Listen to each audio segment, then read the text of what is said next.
Mga kapuso, 6 ka estudyante nagtaklas sa barrier sa Center Island kag nag-jaywalking sa Diversion Road sa Mandurriao. Insidente nahuli ka. Mga estudyante, lecturan sang Iloilo City LGU. Si Kim Salinas sa katutok.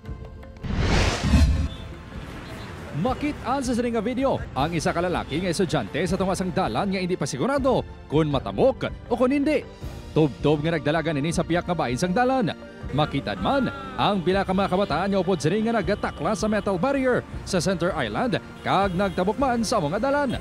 Mabatian pa ang pagbusina sa mga salakyan kag paguntat sa mga ini agud makaagi ang mga estudyante. Ang insidente ang natabo sa Diversion Road, Mandurriao, Iloilo City sa Biyernes, pasado alas 4 sa hapon sunod sa nakakuha sa video.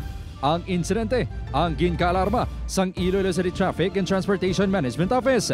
Klaro ini nga paglapas sa anti-jaywalking ordinance ang syudad. Santo sa Regulation Ordinance number 2010-370, pwede magmulta sang 50 pesos kag mapreso nga hindi magsobra isa ka adlaw ang madakpan nga nagahimo sini. Naalarma gid kay ti nakita ninyo nga ang traffic nato na nagdulog. So meaning kung wala abi ato madiparahan, so this is really dapat ang orientation ginaton, isigihon na ini naton. Ang mga estudyante ang nag-eskwela sa Haro National High School.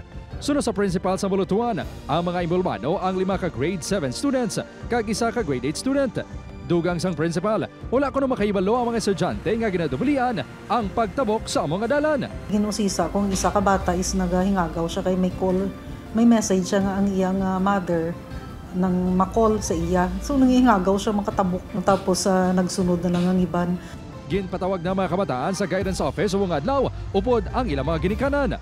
Paano sa ila paintindi ang danger? Patawag. May sila ma'am, something sanction? Disciplinary action. Actually hindi mo na kay nang outside the school hindi na violations ang school kwan. So, pero education gyapon. Plano sang Iloilo City LGU nga mag-engage sa bulutuan agud lecturan ang mga kabataan. Lakip man sa engagement ang mga kabaranggayan.